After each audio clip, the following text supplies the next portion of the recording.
say the skies of Lebanon are burning, those mighty cedars bleed in the heat.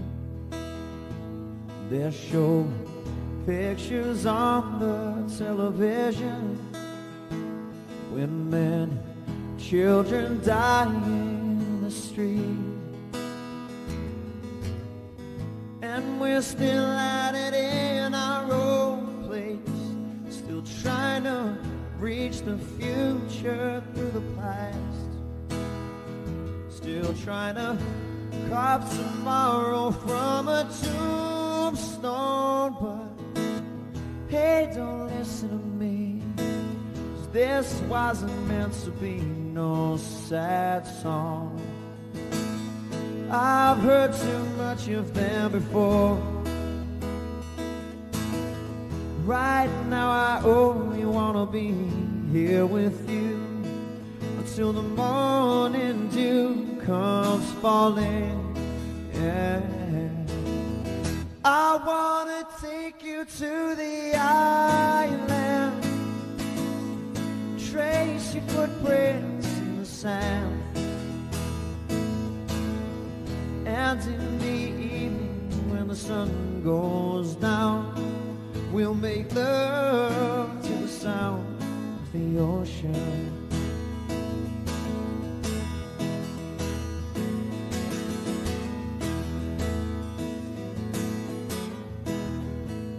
They're raising banners over by the markets, whitewashing slogans on our shipyard walls, witch doctors praying for a mighty showdown. There's no way our holy flag is gonna fall. Up here we sacrifice our children, worn our dreams of yesterday, and teach them dying will lead us into glory. But hey, don't listen to me, this wasn't meant to be no sad song. I've sung too much of them before. Right now I only wanna be here with you until the morning dew comes falling. I wanna take you to the island, trace your footprints in the sand, and in the evening when the sun goes down, we'll make love to the sound of the ocean. I wanna take you to the island, trace your footprints in the sand, and in the evening when the sun goes down, we'll make love to the sound of the ocean.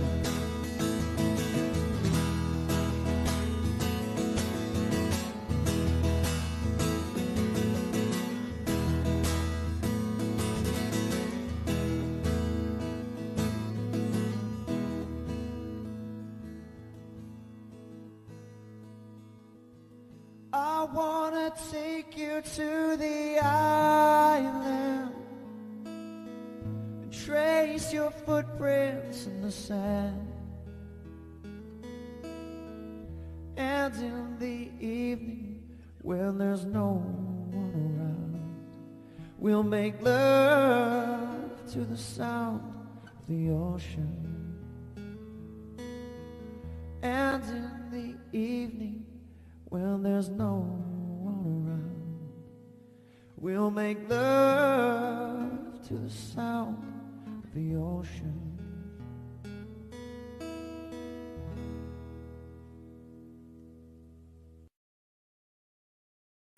Well, hello and welcome to another Wednesday evening at Restore UK Live. Now, this evening we're here to really, first and foremost, we're here to say Happy New Year in 2023. That's to everyone that would come to watch what it is that we do, whether it is that you're here live now, or whether that it is that you come to visit our channel at a future date. This evening, we yet again, we're here to talk about the glorifying of IRA terrorism. And what you'll see in the picture just behind me here is you'll see one Sean Kelly. And Sean Kelly is a man who planted a bomb along with his friend on the 23rd of October in 1993. Say that again, on the 23rd of October in 1993. Sean Kelly held the door open of a little face shop. And whilst his friend, Thomas Begley, he went into the building with the hold all. Now, the hold all, it blew up. It blew up prematurely. And it killed outright Thomas Begley, killed 9 innocent people. And it badly disfigured the man that you see in the picture here. This man here, I'm just trying to get my hand right here. Which way is it? It's that way. This man here. And again, you'll see him just over here. And if I just move my head again, you'll see him just behind me there. Now, what you'll notice with Sean here is you'll notice that there's a little badge on his coat. Now, what that represents is IRA in Ardoyne. I had a closer look at it, and it's whatever battalion, whatever section of the IRA that it is, that we're not concerned with. But what we are concerned with is that it represents the IRA. It represents a terrorist organization. It represents a terrorist organization which is completely contrary to the terrorism law which would exist in Northern Ireland. Now, what makes Sean Kelly a very, very special case for this glorification or glorifying terrorism is this, that Sean is a proven terrorist. I mean, he was caught with the bomb. He was blown up in his own bomb. And what makes Sean a very, very special case is that Sean has left many, many innocent victims, living victims today, family members of children. Whenever I think about young Michelle Bird, just a child, out with her mother and father, Michael Morrison and Evelyn Bird, out to buy a wreath for Michael's father who had died. And that those innocent people, those 3 innocent people, and this is just but a few, there was 9 of them, those innocent people were blown up the day that Sean Kelly and his friend Thomas Begley decided to plant the bomb on the Shankill Road. Now, what I want to do is I want to give a bit of context before that we come back and we talk some more. Now, there was other members of the public, innocent members of the public, all 9 of them that day, that Sean and his pal actually blew up and killed outright. And, Sean was released under the terms of the Good Friday Agreement. He was released under license. And we'll come back and we'll talk about that in a moment. But what I want to do is I want to actually play you an eyewitness account of what actually happened on that day. And I'll be back within a few moments. This is only a clip of 2 minutes and 26 seconds. And I'll be back straight after. They parked at the side of the church. And outside the church that day, there was 2 junior football teams. So they walked with this bomb through a crowd of junior footballers, right past the greengrocers and into the face shop. And before they could get putting the bomb down, the bomb exploded, killing one of the bombers, seriously injuring the other. It was a naked sectarian attack, and this was confirmed by the police. What I can remember, Gary, that day, I was on the scene within probably 15 minutes, and I can remember looking at the bomb, and one of the things that really struck me was how that the roof of the building was still hanging by a thread, really. And yet, people like yourself and people like our good friend here, Jim Werner, who joins our feed, you were all in under that roof. And you were selfless because you weren't really caring about the building falling on you when you were digging through the rubble. Can you maybe tell me a wee bit about doing that? What did that feel like to be digging through and finding body parts and bodies? It'll stick with me till the day I die, but there was another almighty crack. But what it was, as you mentioned, the roof had just managed to stay up, but it was the crack of the beam. But everyone thought it was a second bomb and started squealing. And everyone till a man that was inside the building that day just stayed with no thoughts for a second bomb. And you were digging and you were finding things that nobody should have ever found. The police and the firemen and the emergency service just hadn't arrived at that time when some of the stuff was found. You were just trying to cover it up with your t-shirt, or you were taking your own clothes off. There's many bombs that went off across the UK and Northern Ireland during the Troubles, but very, very few places was hit like the Shankill Road. If you take it less than a mile from the original first bomb, would have been a furniture shop in the 70s, to the Mountain View Bar, which is what, maybe a stretch of road about a quarter of a mile. There was 6 bombs went off. It was all targeted at the Shankill community by the IRA, and a naked sectarian campaign, basically. What really annoys me at the minute is that how they're permitted to get away with rewriting history, as if on one hand here we have these Irish freedom fighters who are fighting some sort of honourable war, but this is the reality.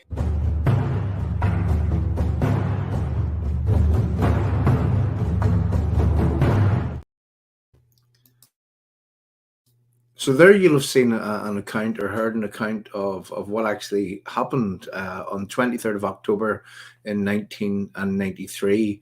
And, you know, the man, as I say, in the picture here behind me with the little badge on his coat, and you'll see it here and you'll see it here again, that man was responsible, him and another guy, for blowing those 9 innocent people, you know, 2 children and 7 others in that bomb that day. And as I say, left very, very many victims on the Shankill Road. Now, really what we're here to talk about this evening is just a few days ago, and not for the first time, we had Sean here, as you can see, with the little badge on the coat, which that badge represents the IRA killing machine from Ardoyne in Belfast, the same IRA killing machine that actually participated in the making and the planting of that bomb that day on the 23rd of October in 1993. And Sean here seems to think that it's a good idea to glorify the terrorism that murdered, that blew to smithereens those 9 innocent people. Now, that is against the law. And it's particularly against the law whenever it comes to Sean Kelly. And the reason for that is that Sean was released under license under the terms of the Good Friday Agreement. And he was released on license that he wouldn't participate in the glorifying of terrorism, that he wouldn't be back participating in you know, the IRA killing machine in any way, shape or form. And yet Sean seems to have I don't know how many lives he has, because you know this is consistent with Sean, whereby that he constantly and he consistently glorifies this terrorist organization. Now, well, why do we talk about this? I mean, people, they can go and they can do their own thing, and that's up to them. You know, fill your boots, do whatever it is that makes you happy, and you get on with whatever it is that you want to do. But whenever that we weigh up that there are victims of Sean and that guy Thomas Begley and the IRA killing machine who sent them out to blow the people up on the Shankill Road that day, whenever there are living victims, we've got to really try to measure up the society in which we live. You know, we've got to really think about, you know, do we live in a society which permits Sean here to rub salt into the wounds of the living victims that he has left? I mean, he's doing this consistently. I mean, what about Naomi Long? She's the Justice Minister. What's Naomi Long going to do about this? What's the Chief Constable of the PSNI going to do about this? Because that badge on Sean Kelly's coat, it represents the same IRA killing machine that murdered those 9 innocent people on the Shankill Road on the 23rd of October in 1993. Like, we just thought that we would come to do a short stream about this, and we really intend again of maybe putting something a wee bit more substantial together with reference Sean and all of the things that he's been doing since that he's been released under that license. There was a time back quite a few years ago, back whenever the peace process was, let's just say, fledgling. And I can remember that when Sean would have got out of jail, well, he was returned to jail. His license was revoked, and he was sent back to jail again. But he was let out because they actually thought that well, it was conducive to securing the IRA ceasefire, let's just say. And yet, these people, what they do this in a calculated way. Why Sean here is at the front of this procession I have to get my hands right here, to this side. They place this man at the front of that procession in an act of, I'm going to say, to really agitate against the innocent victims. Now, there are innocent victims out there that lost very, very young children. I mean, child murder, this man is responsible for. Blowing 2 children, to bits, is the reality. And what type of society do we live in whenever our society, the people that are the guardians of our society, well, they would permit such a thing to happen? So there's a real question for everyone. Sean Kelly, a murderer, a child murderer, glorifying the organization that sent him and Thomas Begley to blow up 9 innocent people on the Shankill Road in Belfast. We're not really staying here for too long this evening. We're publishing this evening to YouTube. We're also going out to the people on Twitter. And to the people on YouTube, I would like to ask, if you can copy the link and share it around. If you're involved on the Facebook channel, if you could share it there for me. And the reason why I asked to do that is because Facebook has decided that they're not going to allow us to broadcast or to do things talking about the likes of this on Facebook. They say that this goes against their community standards, highlighting what these evil people are doing. Absolutely. It just beggars belief that they would rub salt into the wounds of the victims, the families of the victims that these people, that Sean Kelly and his friends actually created. I'm not really going to stay here for too long this evening. I guess that we want to really focus on this. We do want to come back, and we do want to talk some more about this. We want to dig deeper. We want to put together, as I say, a full stream with reference what it is that Sean Kelly has been involved in since the day that he was released under license. And here he is, still walking the streets of Belfast. One of the recent things that he done was he was running around in a shopping centre at the back of Ardoyne with an iron bar wanting to beat somebody. He was caught on camera, and yet here he is, still walking the streets of Belfast. If ever enough was enough, surely this has got to be enough. Now, we don't blame Sean Kelly for doing this, because there is a publicity machine at the head of Sinn Féin. And what they are doing is they are calculating what they are doing here. And they're doing this in a calculated way in order to gain a reaction.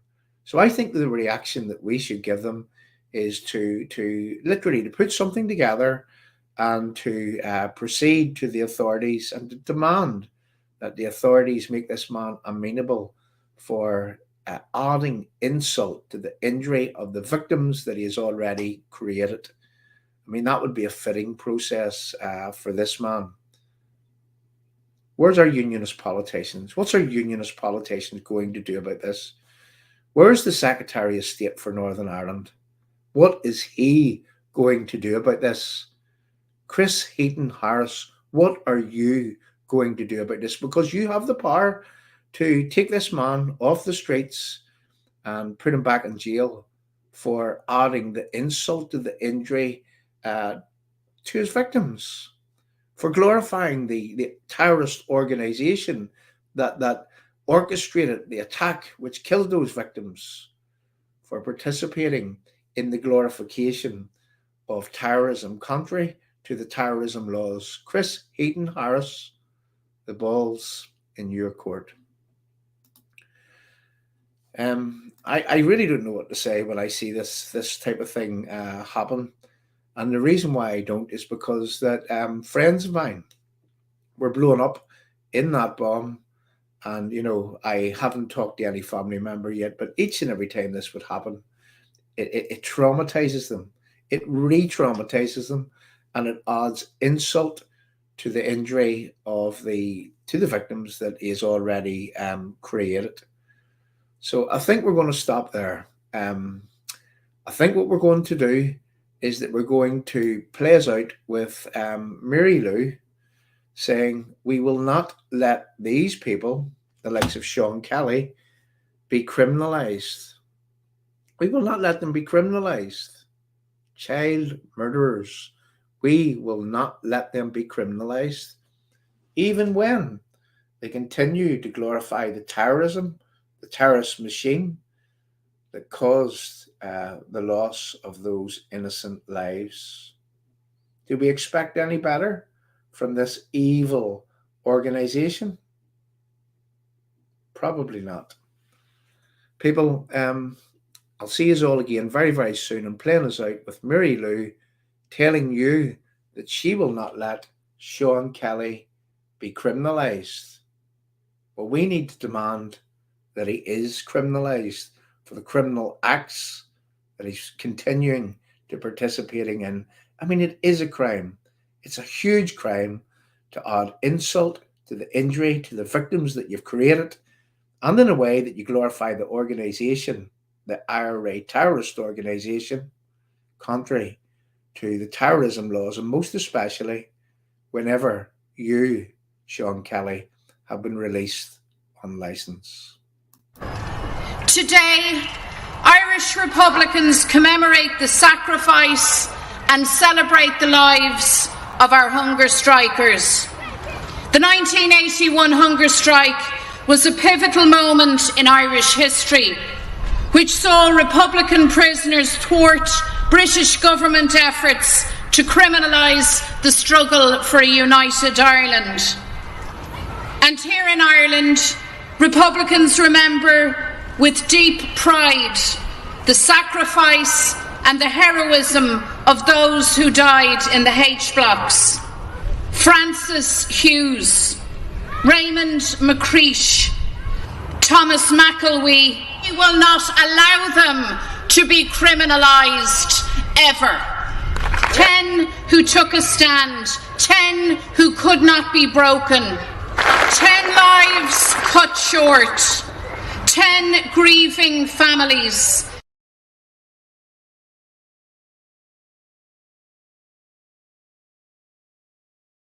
Ten figures who will never be forgotten.